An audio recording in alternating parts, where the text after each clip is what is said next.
Big TV భక్తి సమాచారం WhatsApp ఛానల్లో జాయిన్ అవ్వండి. అన్ని విశేషాలు ఎప్పటికప్పుడు తెలుసుకోండి.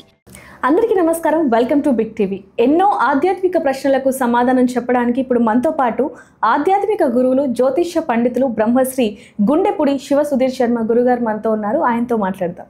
నమస్కారం గురుగారు. శ్రీమాత్రే నమః. శ్రీ గురుభ్యో నమః. మన హిందుత్వంలో కూడా గురూజీ బ్రాహ్మణుని ఇబ్బంది పెట్టకూడదు, బాధ పెట్టకూడదు అనేవి కూడా ఉన్నాయి. కానీ బ్రాహ్మణుడి దగ్గరకు వచ్చేసరికి మనకి అన్నీ కూడా కనిపిస్తాయి, లోటుపాట్లు కనిపిస్తాయి, అన్నీ కనిపిస్తాయి అని చెప్పొచ్చు. ఒకటి చెప్తానన్న, భోజనం చేసి వెళ్ళిపోతారు, సాయంత్రానికి అరిగిపోతుంది.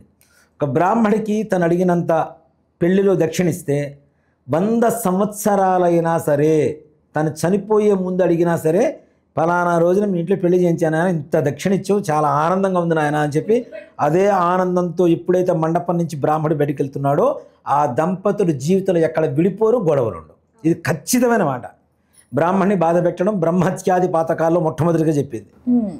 అలాంటిది బ్రాహ్మణే బాధ పెడుతూ ఉంటారు. అక్కడికి వచ్చిన తర్వాత నానా రకాల ఎగిలి చేష్టలు చేస్తుంటారు. బ్రాహ్మడు గోచికి తాళు కట్టడం, మనం గతంలో కూడా చాలా వీడియోలు చూసాం, స్ప్రేలు కొట్టడం. ఇంకోటి గురూజీ మనం చూసుకోవచ్చు, అంటే పుణ్యం తీసుకోవాలి అంటే దాన ధర్మాలు చేస్తారు. అంటే నాకు పుణ్యం కావాలి, చనిపోయిన తర్వాత నేను స్వర్గలోకానికి వెళ్ళాలి అని చెప్పి అన్నీ చేస్తారు. కానీ ఇంట్లో ఉన్న తల్లిదండ్రులకి ఒక బుక్క అన్నం పెట్టడానికి, లేకపోతే చనిపోయాక కర్మకాండలు చేయడానికి కూడా డబ్బు, అహంకారం అనేది గుర్తుకొస్తుంది. చనిపోయారు కదా ఇంకెందుకులే అంటూ కూడా ఎగతాళిగా మాట్లాడుతూ ఉంటారని చెప్పొచ్చు. చాలా ఒక ఇది వచ్చింది, నా వీడియో చూశాను నేను. మిడిల్ క్లాస్ వాళ్ళ ఇంట్లో చనిపోయారు, వాళ్ళ ఏడుపు ఒక రకం.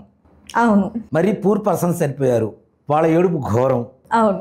మంచి హై రేంజ్ పర్సన్స్ ఎవరైనా చనిపోయారు, సైలెన్స్, అంతే, నిశ్శబ్దమే ఉంటుంది, ఉండదు, ఏడుపు లేదు, పోలేదు, పోయింది కదా పోయింది. అంటే తల్లిదండ్రులు చనిపోయినంత మాత్రాన ఏడవమని కూడా నేను చెప్పను. ఎందుకంటే మనం కూడా రేపటి రోజున పర్మనెంట్ కాదు, మనం కూడా పోతాం. ఇదే లక్షణాన్ని నేను అలవరుచుకొని మా అమ్మగారు చనిపోయినప్పుడు నేను ఏడవలేదు. ఒకటే అనుకున్నా, మా అమ్మ చనిపోయింది ఇవాళ, రేపటి రోజు నేను ఆ ప్లేస్లో నేను ఉంటా.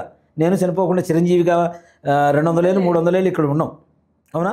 మనం తింటున్న ఆహారానికి, మనకున్న అలవాట్లకి, ఇప్పుడున్న వాతావరణ కాలుష్యానికి ఇంకా తొందరగా వెళ్ళిపోతాం. ఇంకా ఆ జనరేషన్ కాబట్టి కొంచెం 84 ఏళ్ళ వరకు ఉంది ఆవిడ. ఇప్పుడు జనరేషన్కి అంత ఆయుష్ లేదు. 60 మహా అయితే 65 70, ఆ తర్వాత ఉండే ఛాన్స్ లేదు, గ్యారంటీ వెళ్ళిపోతాం. యమలోకంలో ఆల్రెడీ గంట కొట్టేస్తున్నారు. అక్కడ మొత్తం హౌస్ఫుల్ బోర్డు కూడా ఉంది. ఇప్పటికీ చనిపోతున్న వాళ్ళందరికీ శిక్షలు వేయడానికి టైం చాలక మనం చేస్తున్న తప్పులకి, అవునా? సో అలా ఏడవమని నేను చెప్పడం లేదు. కాకపోతే ఏంటంటే, ఒక మనిషి అన్ని సంవత్సరాలు మనతో ఉండిపోయిన తర్వాత ఒక మనిషి వెళ్ళిపోతుంటే ఒక రకమైనటువంటి మానసికమైనటువంటి బాధ. అప్పుడు నాకు మా అమ్మగారు చనిపోయిన రోజు తెలియలేదు, కానీ ఆ తర్వాత నుంచి ఆ లోటు అనేది తెలుస్తుంది గురూజీ.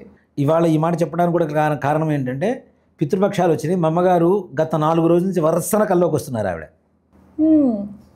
అంటే చెయ్యమని 4 రోజుల నుంచి చేస్తాం తప్పనిసరిగా, దాంట్లో అనుమానమేం లేదు. అయ్యో, మీరు మమ్మల్ని ఇంత చక్కగా చూసుకుంటారో అలాంటి తల్లిని ఎలా చూసుకుంటారో మాకు తెలియదా గురూజీ? సో కాబట్టి ఎవరైనా సరే పితృకార్యాలు మహాళయపక్ష అమావాస్య రోజున ప్రతి ఒక్కళ్ళు మీ శక్తిని అనుసరించి తిలతర్పణాలు వదలండి.